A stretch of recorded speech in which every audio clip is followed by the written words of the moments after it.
What's going on, guys? It's B-Mails, and what a great day it is to be a Houston Texans fan. We beat our division rivals, the Indianapolis Colts, 26-23, in the most important game of the season so far, playing our division rivals for the division lead against the team that is probably our only real threat to take the division. I mean, you could look at the Titans, but I think really it's just between the Texans and the Colts, and we came out on top 26-23 in overtime. There were a lot of up and downs in this game, guys. I still have a lot of criticisms for our football team, but let's get into the good things.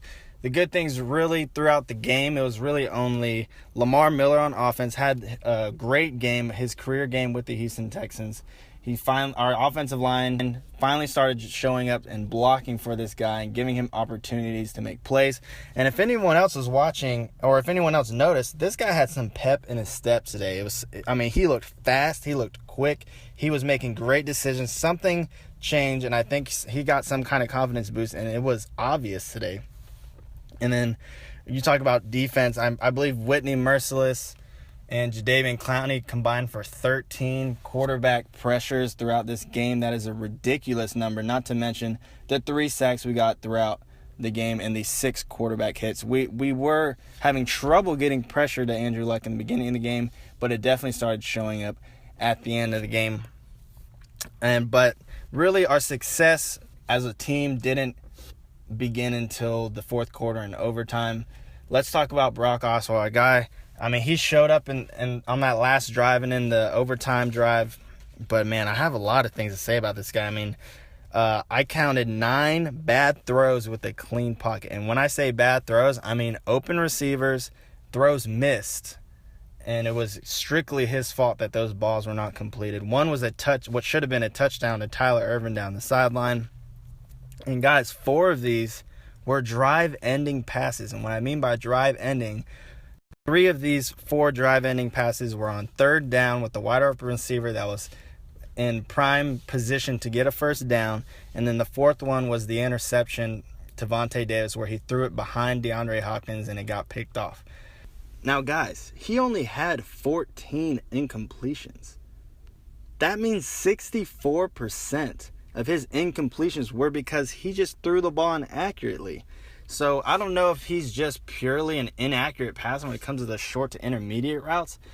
But if he can clean that up, he was a very good quarterback today. Now, granted, it was against the 30th ranked defense in the NFL. And I think that we should have absolutely blew this team out based on the way that they were playing offensively.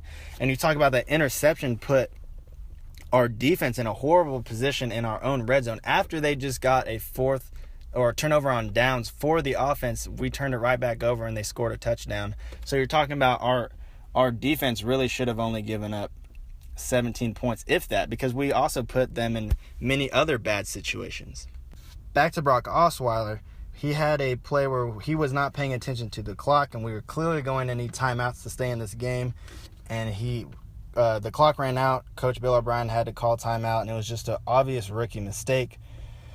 But talk about the good things. The great out and up route by C.J. Fenarowicz. He gunned it in there to him into a little tiny window, and it was a touchdown to tie the game after the extra point, and it sent the game into overtime after the defense made a great stop in the fourth quarter. And then, of course, the overtime deep throw to Jalen Strong was an absolutely beautiful throw. But really, those 2 throws were the only really good things that I had to say about Brock Osweiler. Now, other than that DeAndre Hopkins or Vontae Davis interception, he did do a lot better of a job taking care of the football, in my opinion. So I do think he did improve quite a bit in this game. Now, my player of the game comes from offense. Obviously, it's Lamar Miller. He had a great goal line reception where he made like 7 or 8 guys miss, and he just trotted into the end zone. It was one of the best plays of his career for sure. And then you talk about that touchdown that he had in, 149 yards, 6.2 yards a carry. This guy was incredible. This is why we signed him, because when we give him space, he is able to work, and he is able to be one of the upper tier running backs. And another thing, and if you guys watch my video, one of the things that pisses me off about Bill O'Brien calling offense is he doesn't take advantage of our playmakers.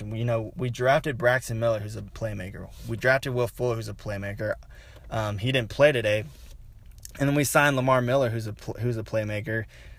I mean, we had one screen or quick throw in this game. And when I mean quick throw, I'm talking about, there's someone's playing off coverage on a receiver, and the receiver makes a signal toward the quarterback to say, hey, just give me the ball and I'll try and make a play. Because we have those playmakers. We have DeAndre Hopkins. We have Braxton Miller. We have Will Fuller. And I don't see enough of those throws where we just make our playmakers let our playmakers be playmakers. But we had one of those throws, and guess what? It was a screen to Lamar Miller I think it was in the fourth quarter, and it was like a 20-yard gain. Like what? Like look, who would have fucking thought of it? If you throw a screen to Lamar Miller, one of the premier, dual threat running backs, he makes a play. Like who would have thought? I don't understand why we don't call more of these plays. But anyways, we did have a problem with holding calls, especially because they happen on big run plays by Lamar Miller. He would have had a lot more yards if we didn't have these holding calls. But there are things that we need to clean up, especially on the offensive line. We have a lot of guys out of place because guys are hurt, like Derek Newton, like Nick Martin. Guys are hurt, so we have kind of a makeshift offensive line right now. Dwayne Brown is just getting reacclimated to playing.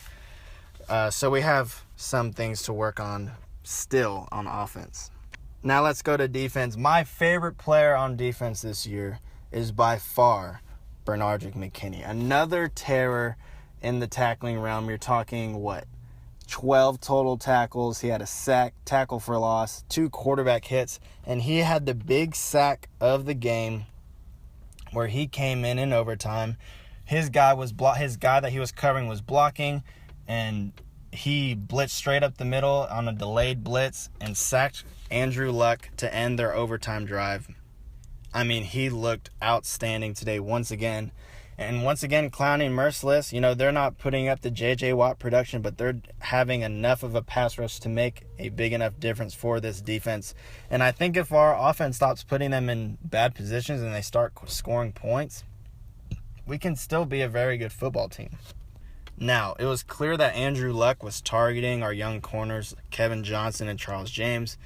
They each gave up 5 they combined gave up 5 receptions on man coverage plays. They were mostly good throws, though, so I think that we did a very good job in coverage today. We shut down T.Y. Hilton. Kevin Johnson is one of my favorite young players on this football team, and I think it's showing because, I don't know if Kareem Jackson's hurt or whatever, but I think Kevin Johnson's got this job. Kareem Jackson has done nothing but give up big plays, and I think Kevin Johnson is slowly earning this number 2 corner spot. One more big problem on defense. Luck was gashing us early with those scrambling plays. One was for a touchdown. I had no idea why we were not containing him.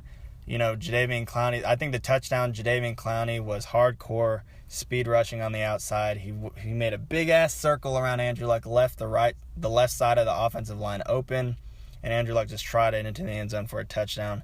And, on these situations, I think our defense needs to realize that Andrew Luck's feet are killing us more than his arm at that point in the game. So it's time to have a more conservative pass rush in terms of just containing the pocket.